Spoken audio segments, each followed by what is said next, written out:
Hello, and welcome to Character Gallery. I'm here the Japanese Train, aka Matt. And I'm Master of the Lemons, aka Lemmy.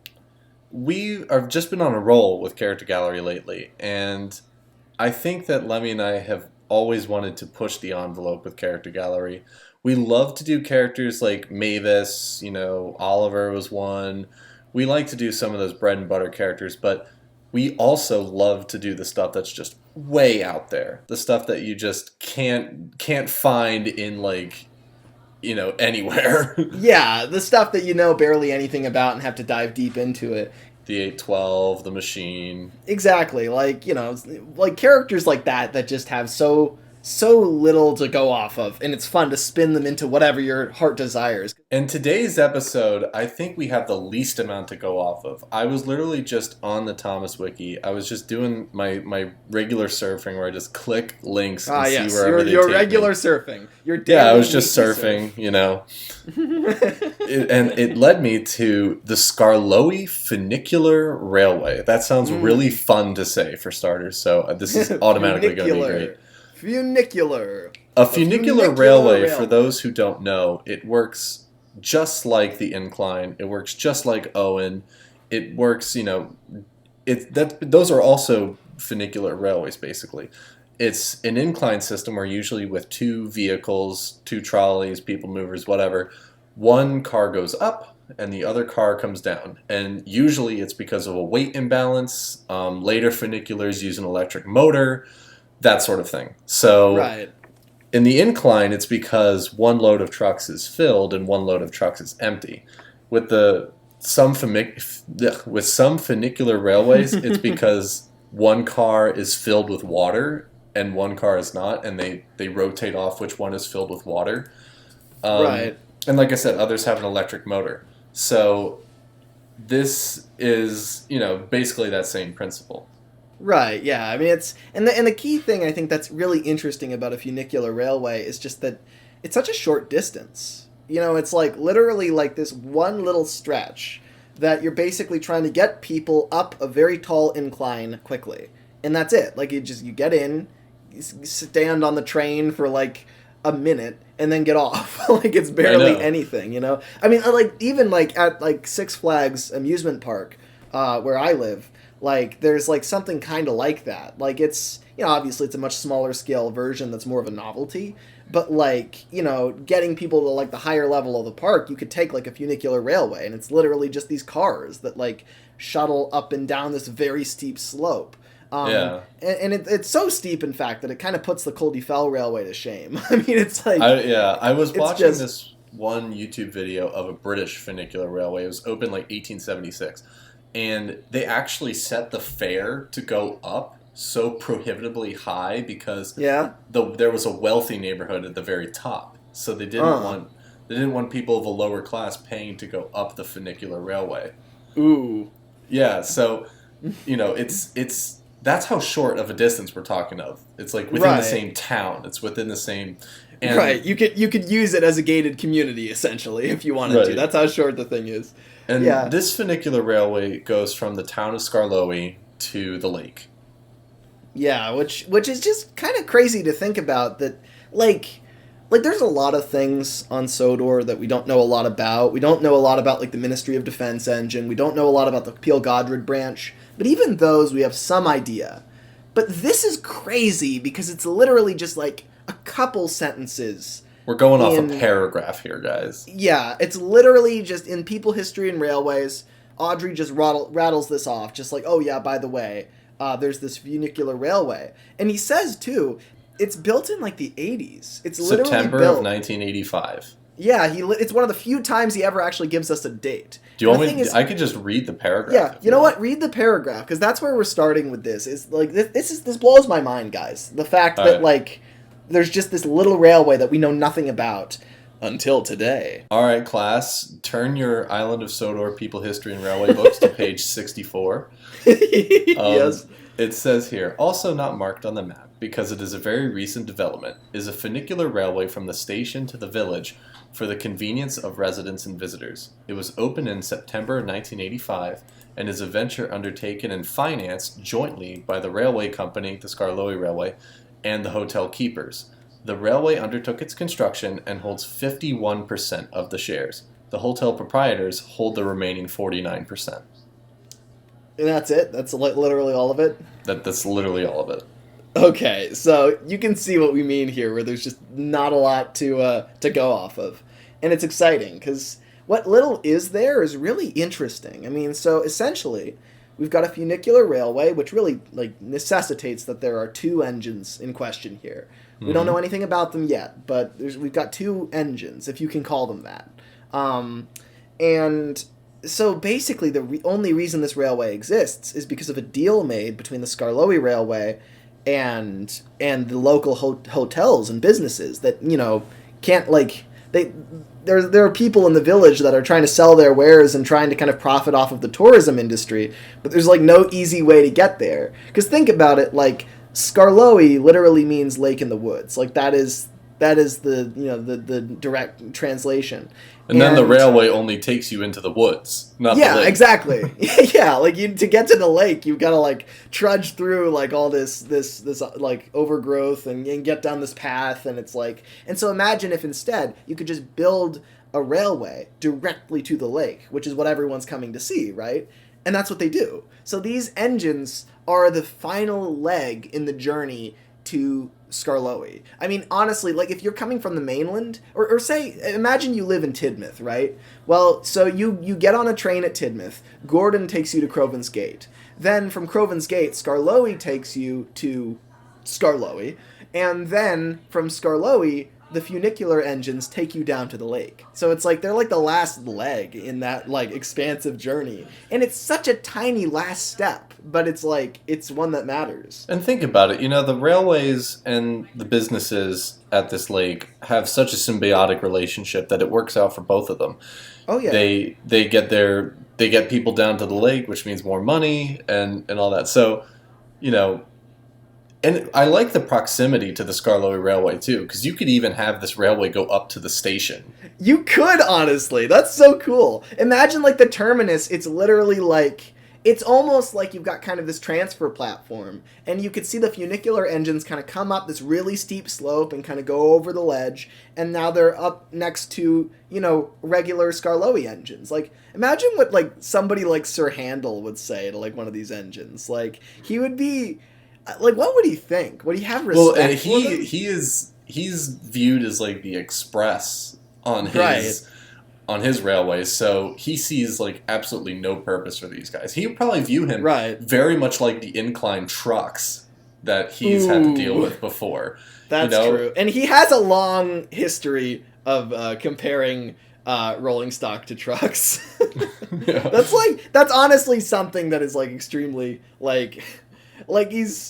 it's something that will become more and more politically incorrect the further into the 80s and 90s we get. Imagine, we're in the 1980s now, right? When Sir Handel first arrived and said, "You cattle trucks, yeah, this is no way to pull a train," etc. When he said that in the 50s, it's okay, maybe don't say that, Sir Handel, but, it's it wasn't that crazy back then. Now in the 80s, he's "You're cattle trucks," and they're "Oh!" And everyone at the platform is "Good God, did you just use that term?" And Sir Handel's it's the 80s. The funiculars start crying. One of them's telling the other one at the bottom, "Don't come up here, it's Sir Handel." Yeah. Right. I imagine that Sodor is becoming a softer and nicer place by this point, and so it's Sir Handel's kind of still got the 50s attitude, and so you are it is so politically incorrect to call coaches cattle cars at this point. It's just not cool. So he would Sir Handel would get canceled so many times. He was just... Don't give Sir Handel a Twitter account. I know. It's what did I do this time?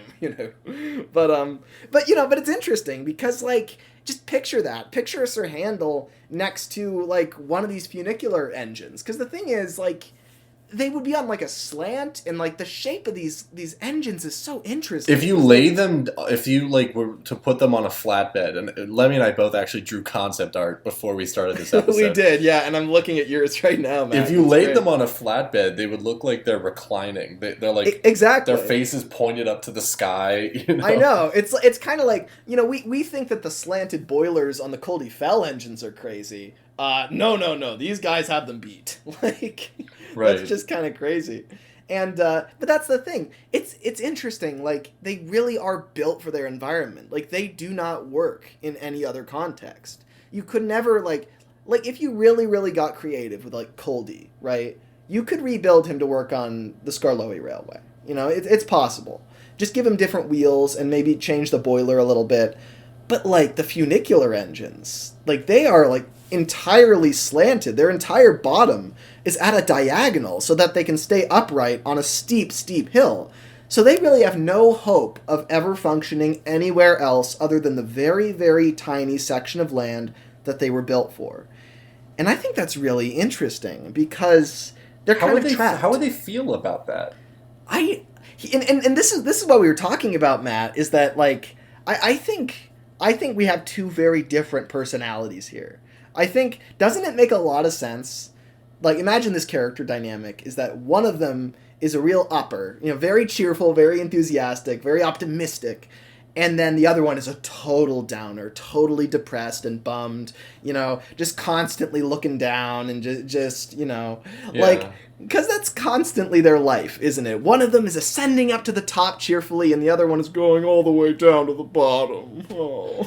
And I even get that vibe off of the trucks in the story trucks. Like, you know... Yeah, on the original Incline. The loaded trucks have a different personality, it seems, to the bottom trucks, who seem more friendly. But that one, it's like friendly versus ferocious in their trucks. So for this one, I love the idea of, like, one jolly, one downer.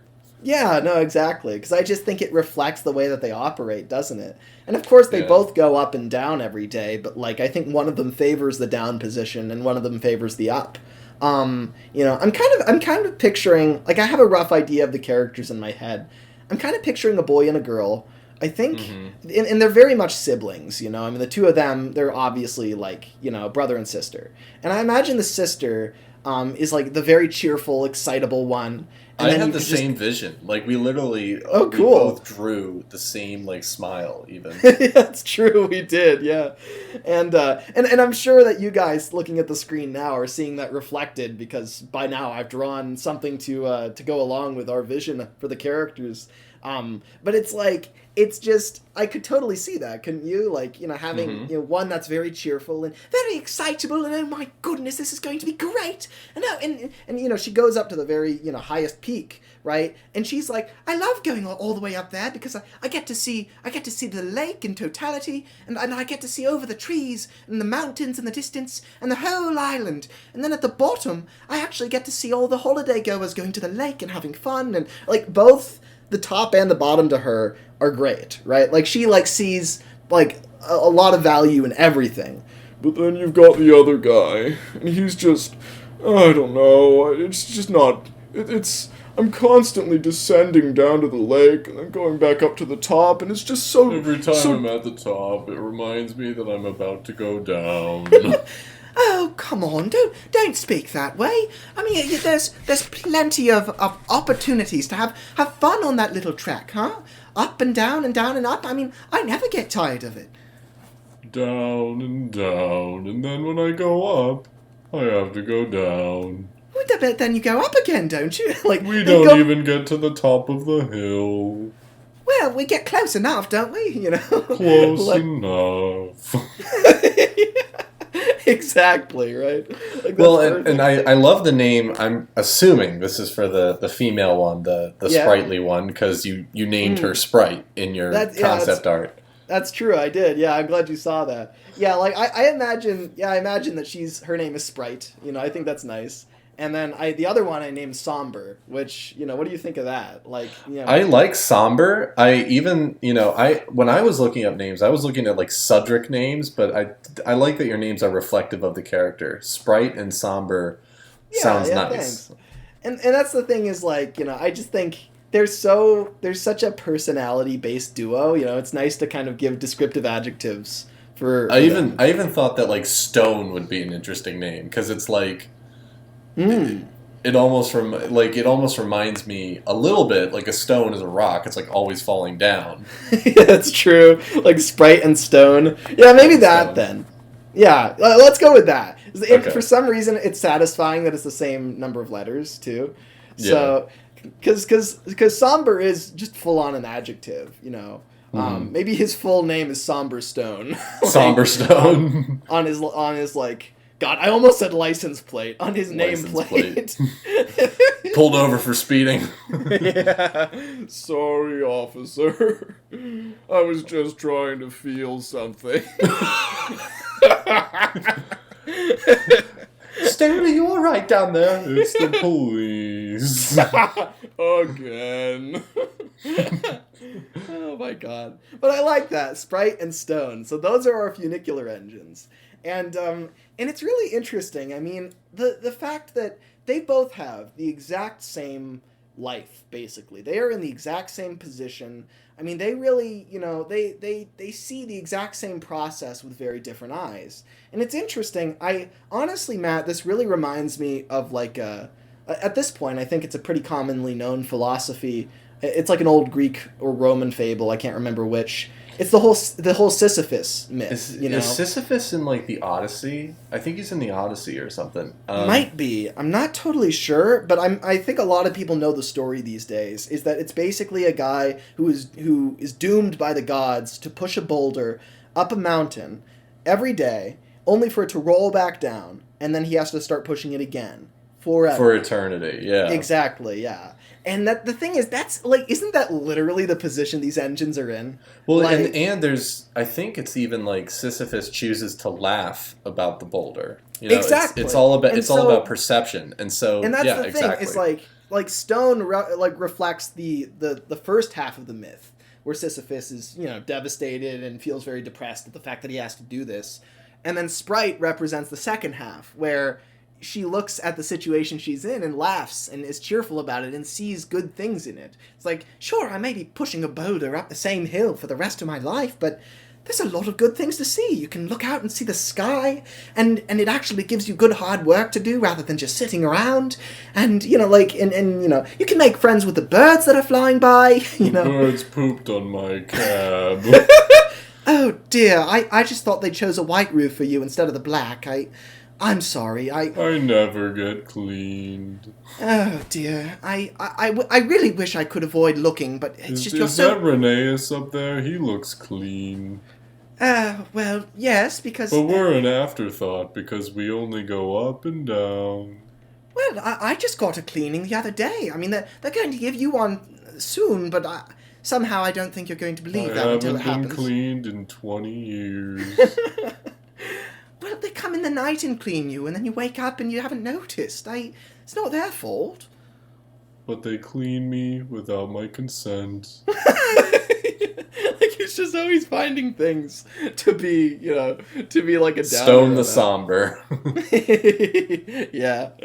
And then Sprite the Sprightly and Stone the Somber. Oh, I like that. Sprite That's pretty the Sprightly good. And Stone the Somber. That sounds like an old nursery rhyme almost. Really though. Well, and so I love the fact that these are also the two characters deal with like tourists. They deal with people coming up and down from the hotels. So like that's people true. Visit Sodor. So when they see the funicular railway, they're probably like, "Oh my gosh, there's railways all over the place." Right. And they think that the funiculars are like the greatest thing. Yeah, exactly. I think that, and again, they would have two different ways of viewing it. I think Sprite would think that, oh yeah, we're this niche, unique railway, we're this cool thing, and Somber's like, oh, but there's the Northwestern Railway, they're probably better. The Scarlow is probably better. Exactly, yeah. And Sir Handel and engines like him would feed into that, where it's like, between you and me, Stone, we both know who the real engine here is, Right. And the thing is, he probably says that after a conversation with Henry at Croven's Gate, where Henry told him, "You're not a real engine, you little toy." And then Sir Handel's like, "God damn it! All right, fine, I'll take my rage out on someone else."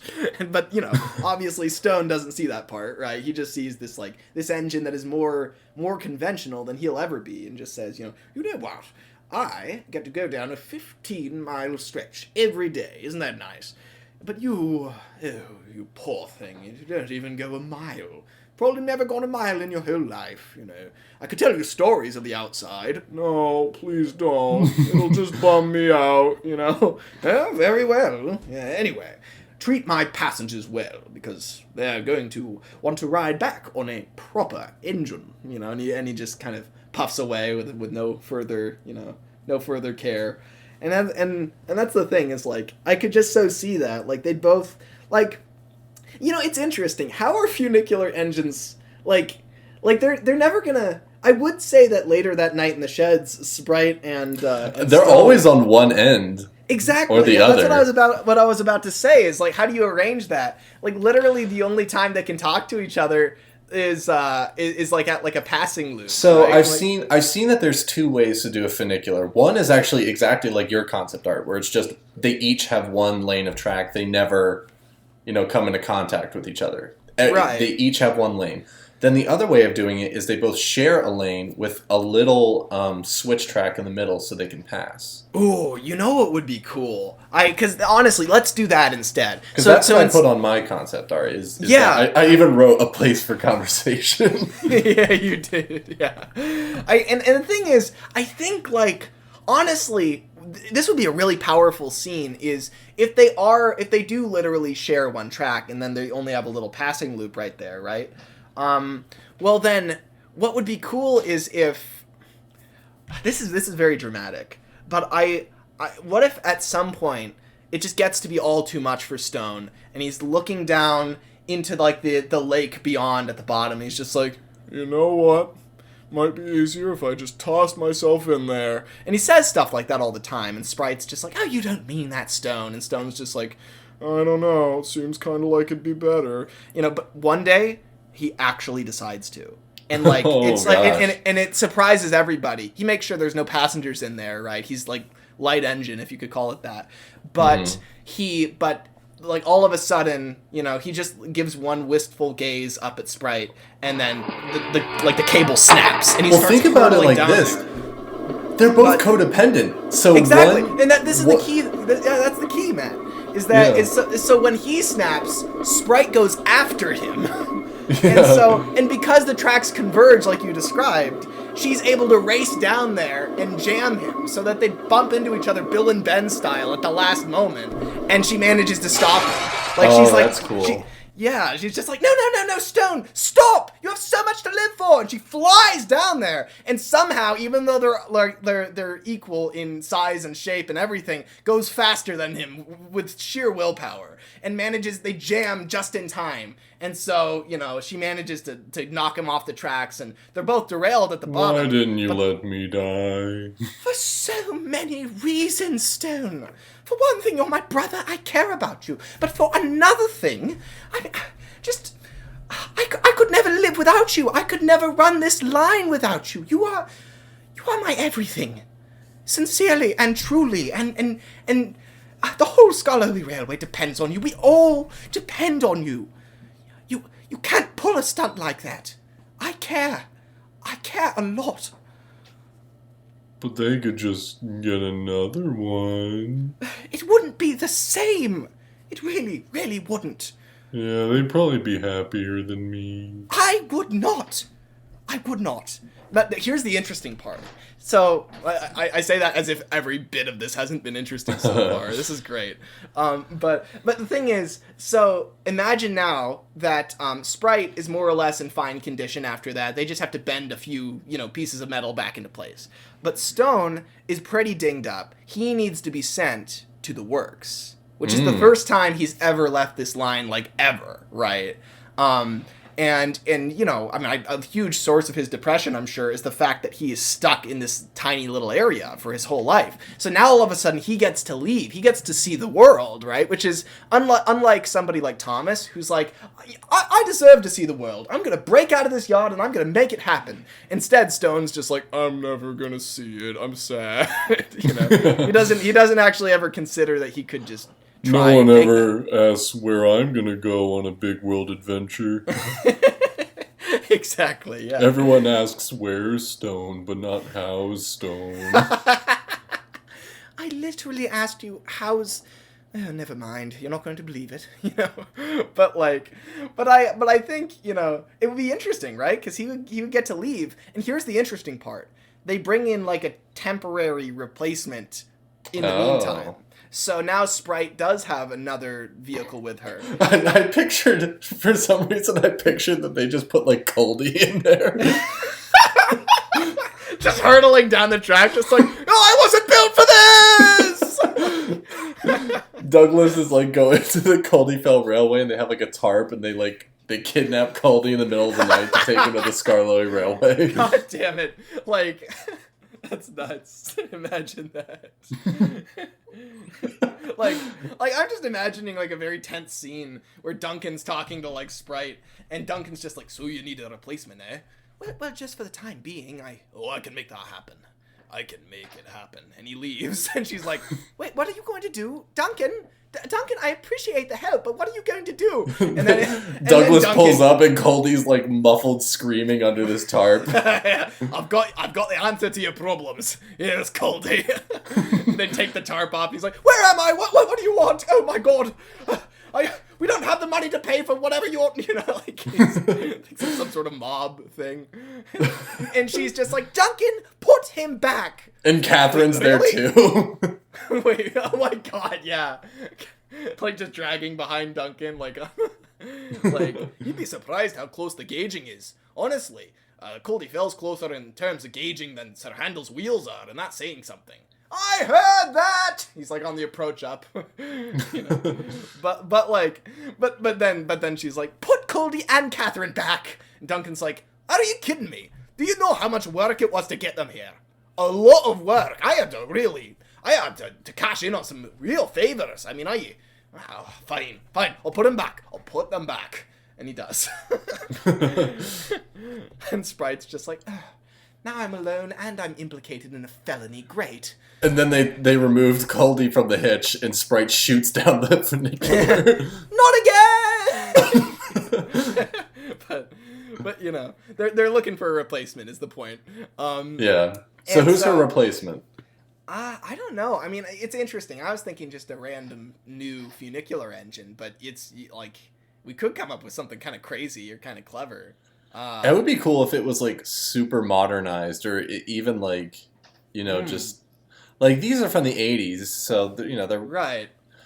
But I'd imagine they'd be constructed in a relatively traditional looking way to represent what the Skarloey is like. We haven't talked much about how they look. I think they would definitely, a lot of them would be made of wood, or at least look like it. I'm kind of picturing like they're not totally in Skarloey livery, like they'd be like kind of a darker red, like kind of the wood is all stained like a maroon dark red almost. Exactly, yeah, with like gold trim around the edges and like, you know, it'd be kind of classy looking, you know. Yeah.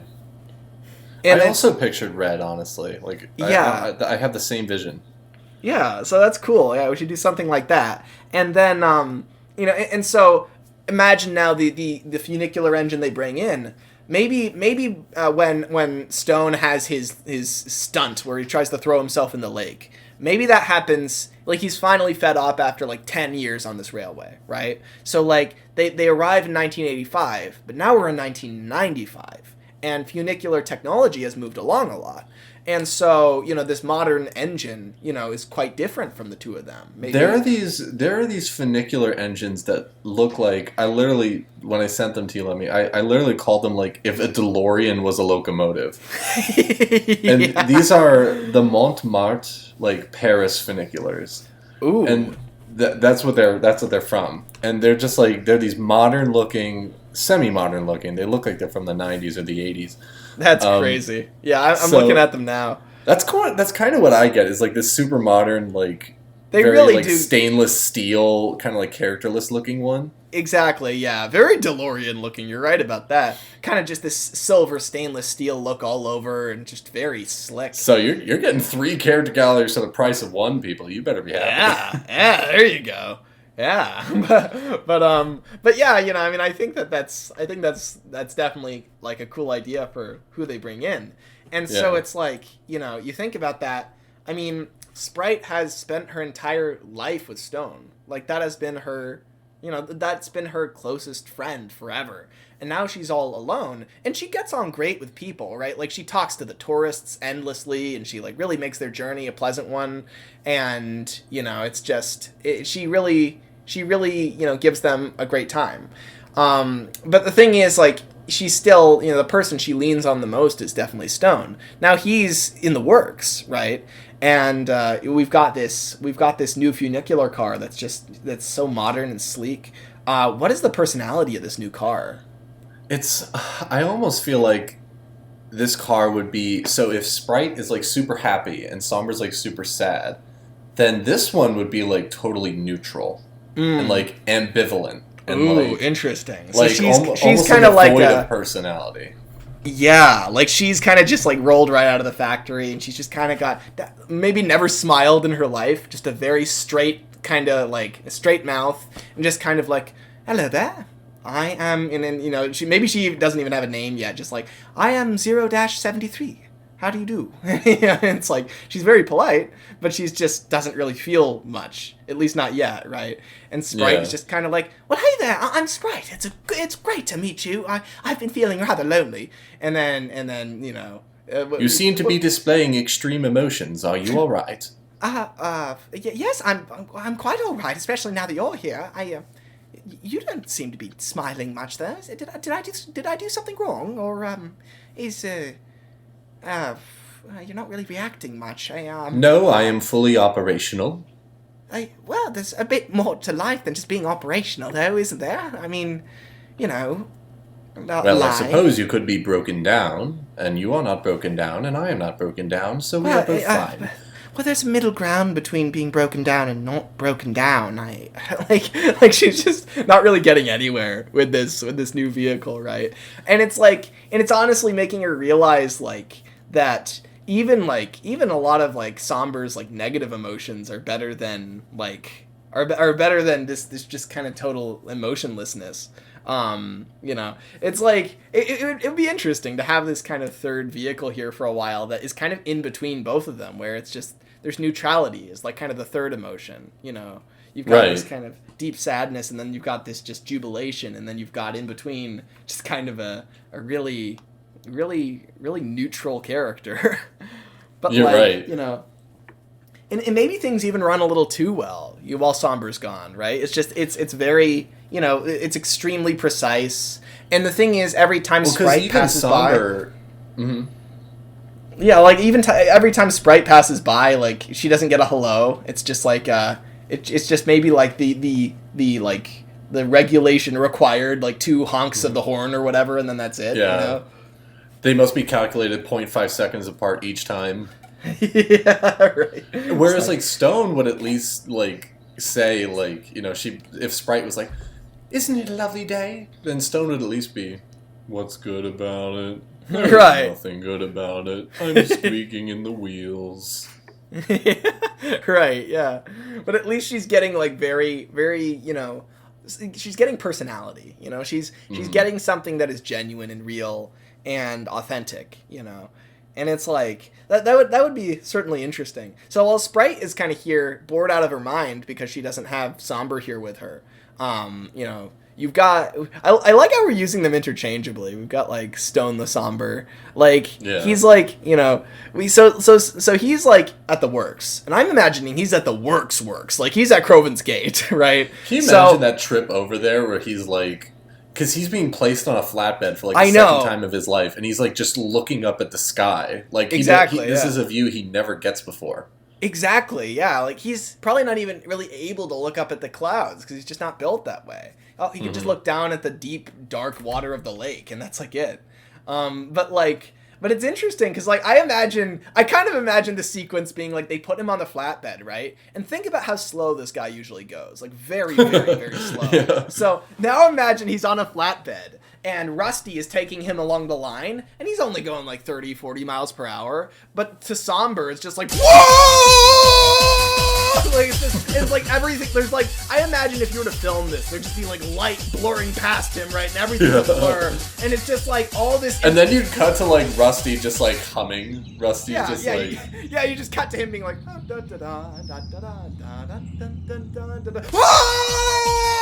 it's just the whole world blurring past him, right? Like so much sensory input that he's never gotten in his entire life. Oh my god, I think life. he would die if you put him in the Express. I know. Yeah, he would not survive that. So by the time they stop at the first station, right? Rusty's just like, are you all right back there? You don't seem peachy. And Somber's just sitting there. His eyes are like pinpoints, and he's just like, what was that? That was the Skarloey Railway. No, I mean, what was all the clouds, hills, passing trains? How fast were we even going? About 36. Oh my god. I could go faster if you want. I mean, if No. All right. Suppose we could afford to slow down a few miles per hour. All righty, on to the next station. Skarloey passes by like, are you alright, Stone? You seem to be having a panic. I've never experienced the world like this before! I'm not sure if that's a good thing or a bad thing. Seems bad to me. Oh my gosh. And then Skarloey, then he goes up to his station, right? And there's and then Sprite is there, and he's like, "Hello there, Sprite. How are you getting on without your rather disturbed brother?" Bored. I've never felt this before, but I'm rather bored. Bored? I've never heard you say something like that before. That's a real surprise. It's 0-73. I mean, does she not have? She doesn't have a name. She's got to have a name. You'll see her in a moment. She's been such a stick in the mud. Every time I try and talk to her, she just talks about regulations. It's all she's ever talked about. Regulations, systems in order, everything checks out. Calibration, everything. Still, I'm sure she can't be that bad. Oh, you'll see her in a moment. Hello there, number 1 Skarloey Railway locomotive. Skarloey will do, thank you.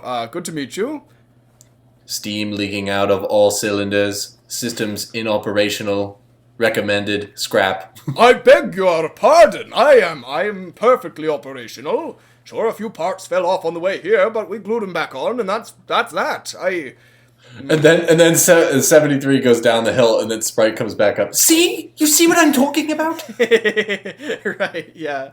Like, oh, that's true. They can't be there at the same time. So it's like, you've got like a back and forth where it's like, you know, Sprite leaves and she's just like, you'll see. And then you've got 73 there. And it's almost like Bill and Ben during the Diseasel, where it's just like, you know, they're popping back and forth. Yeah, exactly. And no, exactly like that. And Sprite's just like, while she's waiting at the bottom, she's just like, oh, I bet he's seeing it now. I bet he's really realizing that, you know, and she goes back and she hears him shouting at the top, like, you know, how dare you? My cylinders are just fine. well, one of them at least. And then Skarloey does that thing in Four Little Engines where he springs up again.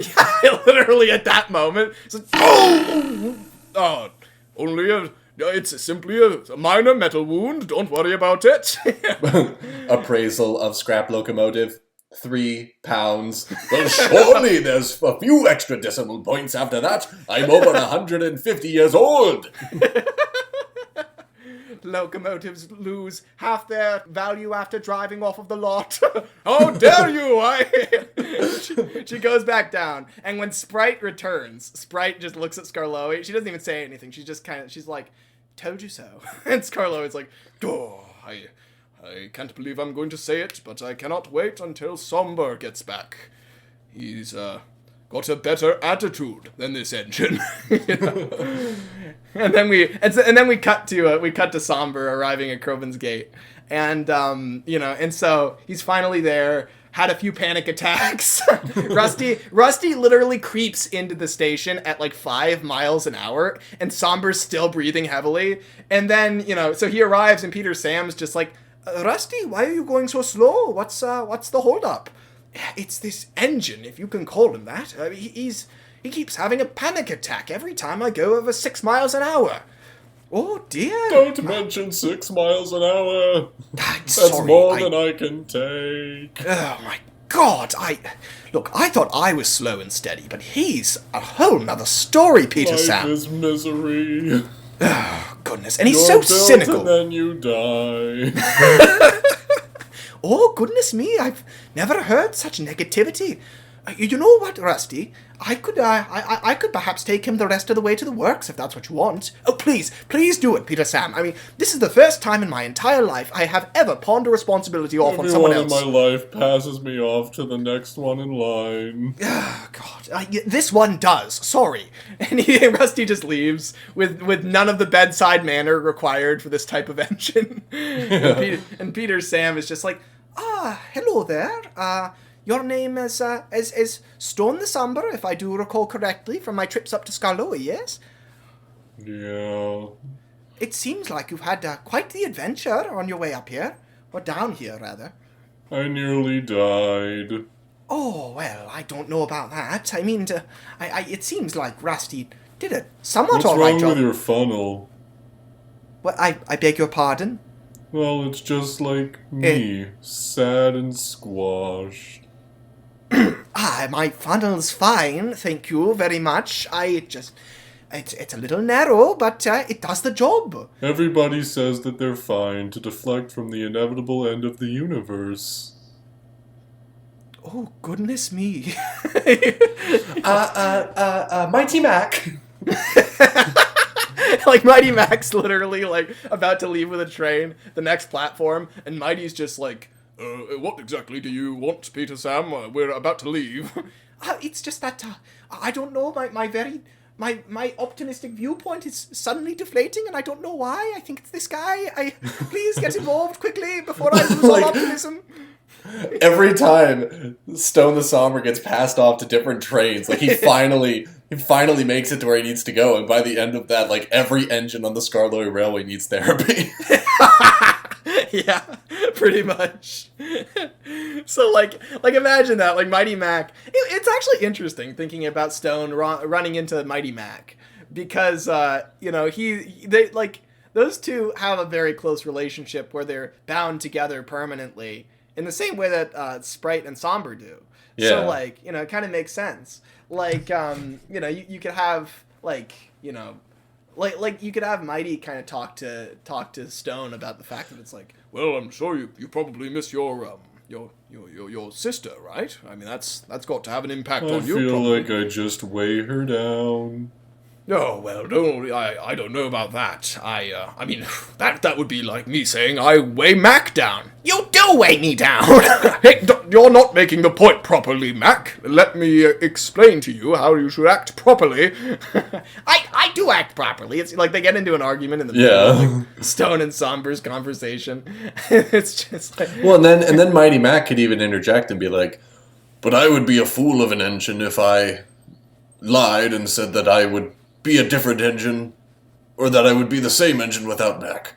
I don't know who I would be without Mac. Mac is the yin to my yang. He is a sprightly young chap, but one that I love very dearly. Yeah, and I have to admit, I feel the same way towards you, Mighty. I'd get lost half the time if I didn't have you to lean on.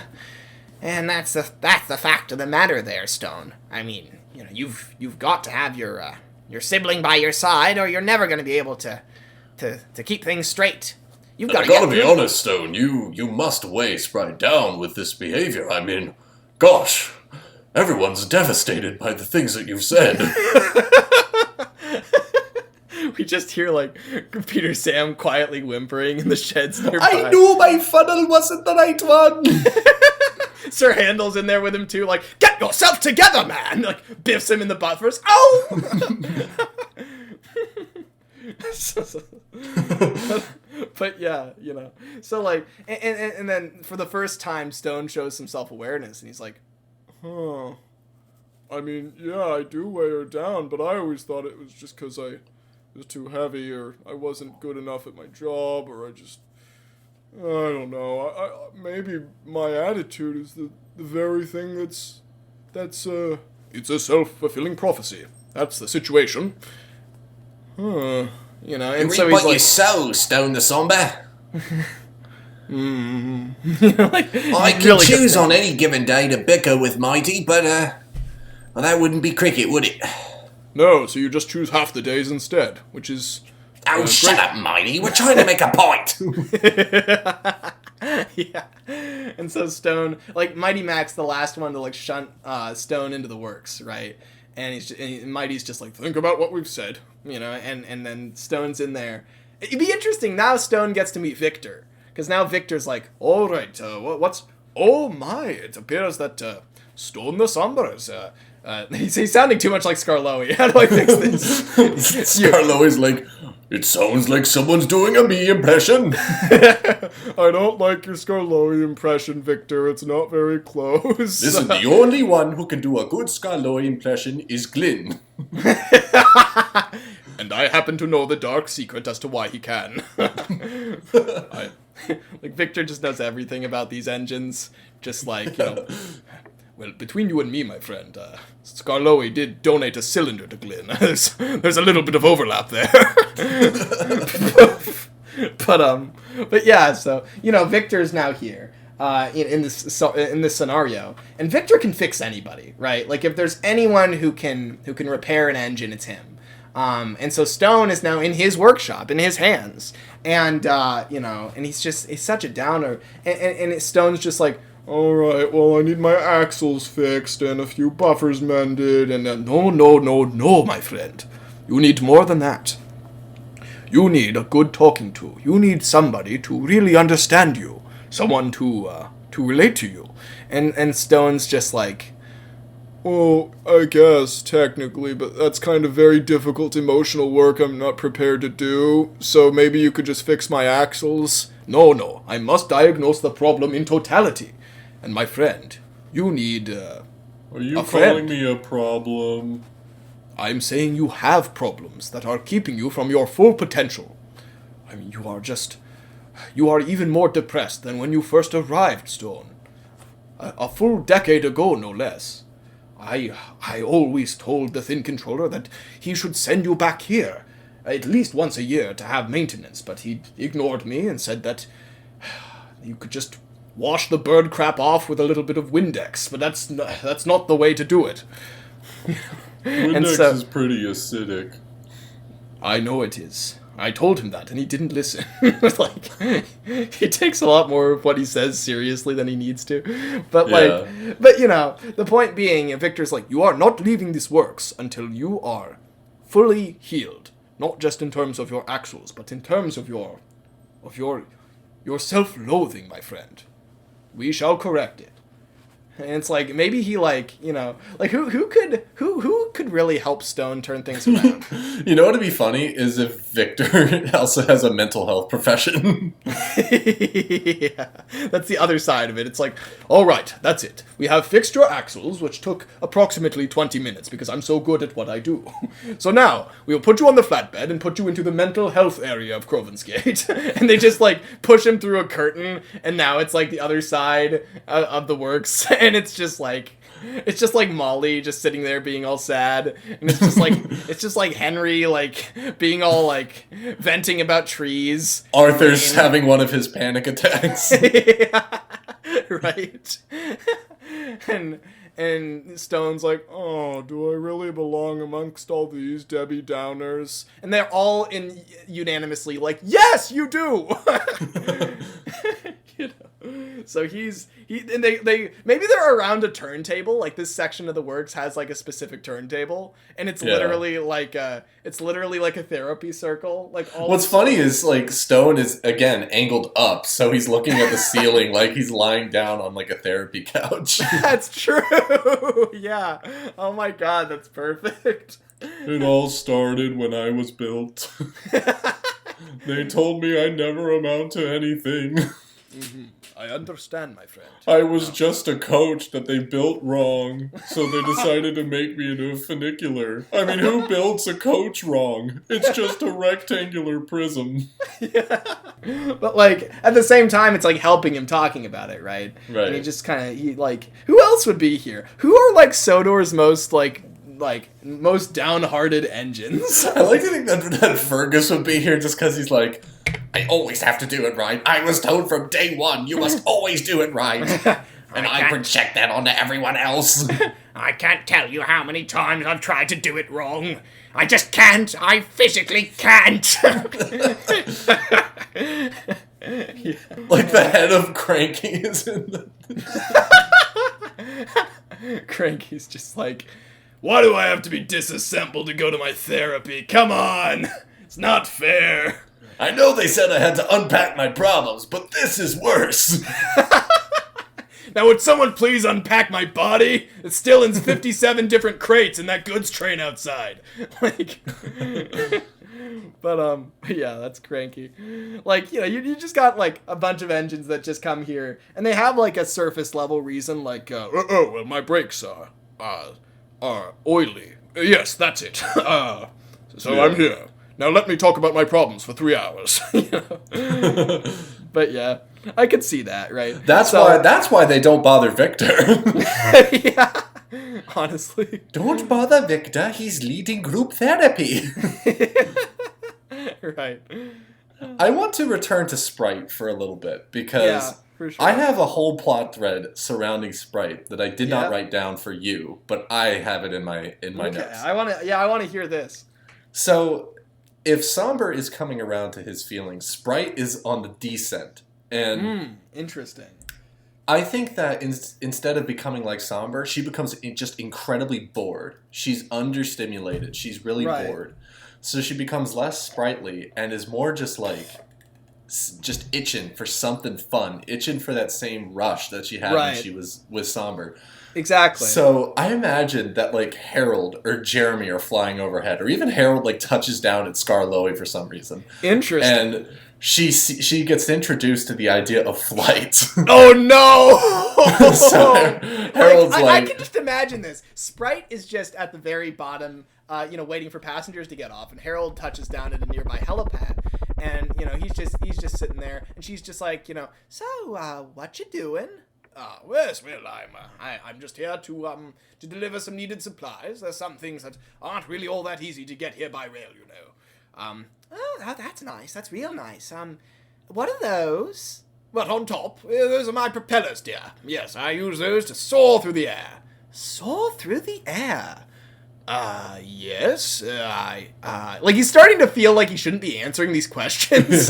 He's just like, why are you asking exactly? It just seems like you were going so fast. I mean, do you go that fast all the time? Oh, yes. Sometimes I go faster. I mean, the air marshal doesn't really like it, but I do, yes. And then Tiger Moth sweeps down and, like, crop dusts Harold, and he's like, eat crop dust, you flopper chopper! Oh, you! And he takes off immediately and goes. And they start chasing each other around, and Sprite is like... But, like, Tiger Moth flies so low, he chops the heads off of, like, a ton of trees. Bet you thought I was going to say something else, didn't you? I left those days in World War I. Oh, no. Anyway. And they're flying around, they're chasing each other. Even, like, Jeremy flies by overhead, and Sprite is like, that's just what I need. No more systems checks. No more operational exhaustion.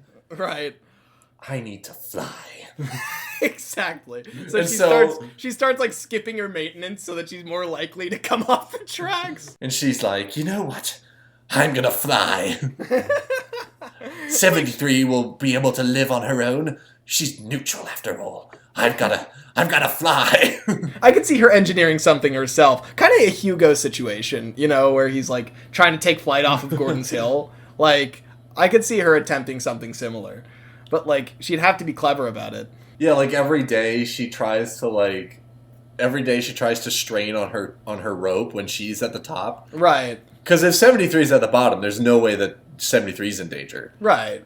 So I'm imagining that Sprite, like, every day tries to sever her cord so that she could, like, you know, like the trucks, like, have that hurrah, hurrah moment. Right. And it's interesting. She's doing the same thing that Stone tried to do, except her plan, I'm going to clear the lake.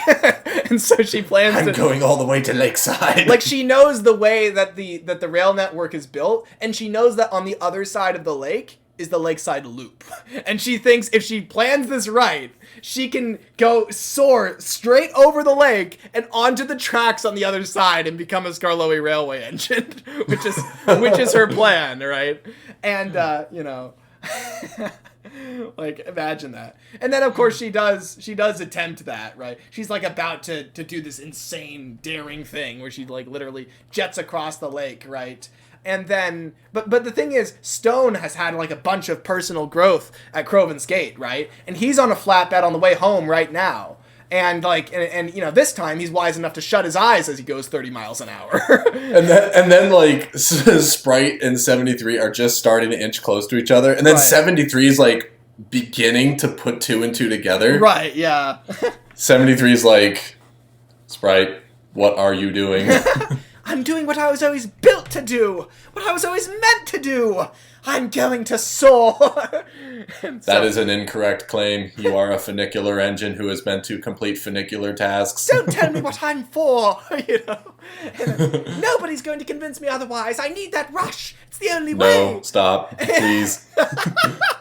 Right. I am begging you. There's no one on this planet who can change my mind! No. Sprite, stop! And then she hears Stone from the top, right? And she's just like, what? Stone? Stone, are you back? Yeah, I am, and I can already tell within 5 seconds of being here what you're planning to do. You're not gonna clear the lake, trust me.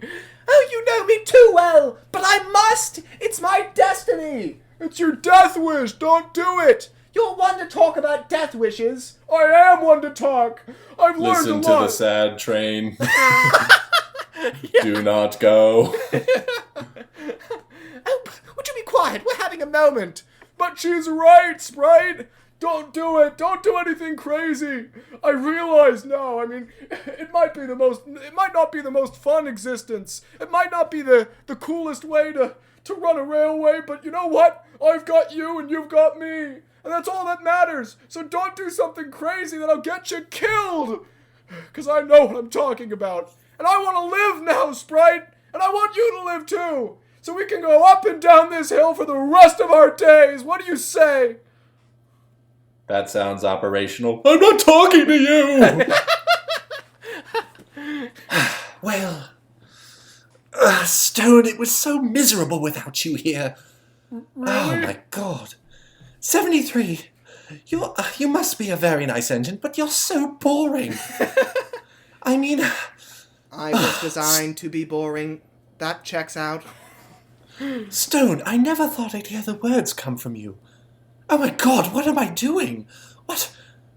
Was I about to go off? Was I about to go across the lake? You were! Yeah, you definitely were! Affirmative. Oh my god, I'm going loopy.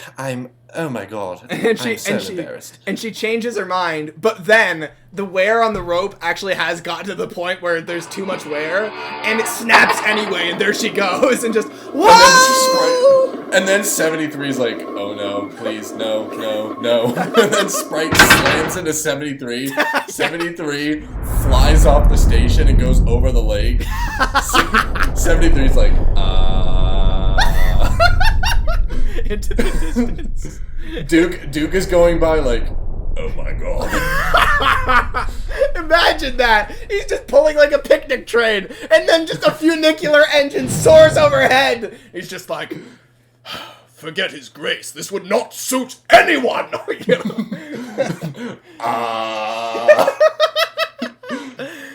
oh my god. And then 73 like crashes down beside Duke. Right. Oh, good lord. Oh, this newfangled technology. I knew it was going too far.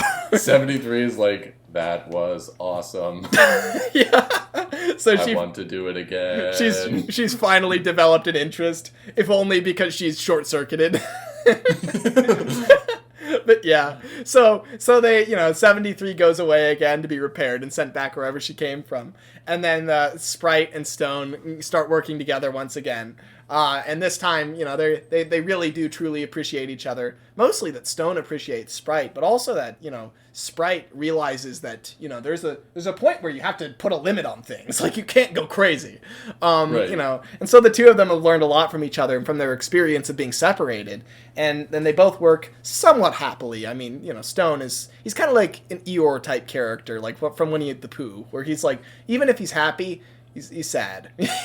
Like Cranky is always happily gonna be cranky. sad. Exactly. He's happily sad, and Sprite is just, brimming with cheer as always, but she's not going to do anything crazy because she realizes that she's got too much at stake, and they both do. And so they both operate happily into the present. And I think that's the tale.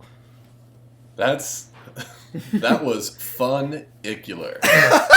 It really was. That was a really neat story. That was just absolutely nuts. God. It had. I'll tell you what, Lemmy. It had its ups and downs. Oh, you're right about that. Yeah. Oh, my goodness. Yeah, that really was great. I mean, that was really something. But yeah, I mean, I think this is just such a neat concept that just exists. No one has really touched the funicular railway. I mean, I've seen it mentioned on Twitter. I've seen it. I mean, I barely knew it existed until I just looked at this wiki article. I know. I've always known it's a thing in the back of my head, but it's like something that almost never gets talked about. And it's cool to actually talk about it, And, oh my gosh, yeah. Yeah, so Sprite the sprightly and Stone the somber. There we go. I guess, yeah. Wow. I mean, that's crazy. We had all three characters had arcs. Yeah. Sprite had an arc, Stone had an arc, and we gave 73 an arc. So that's pretty cool. Yeah. Anyhow, I think we should probably cap it off. Obviously, we could keep on doing this forever. Well, we're back, baby, with character gallery. Yes, so we are absolutely. This is great. We are back, baby, is absolutely the case. Character gallery is back. But yeah, so hope you guys enjoyed. Let me know, what you thought, because I mean, we always love seeing We basically all your just gave you 3 OCs, yeah, more or less, yeah. So I'm curious, and of course, what are I want to hear the audience's ideas for the funicular railway. I mean, there's so many different directions you could so go with open this. ended. Like literally, Lemmy and I did not talk, and our concept art is very different from each other. Like Right. the designs are both very different. Exactly, yeah. And I'm sure we'll incorporate them both into the graphic you see right now, which kind of represents both of our our feelings on these characters. But yeah, it's been great. So without further ado, I've been Master of the Lemons, aka Lemmy. My designation is here, the Japanese train, aka Matt. And thanks for watching, everybody. Catch you next We time. will see you in the next episode, episode 27. Character to be determined. Goodbye.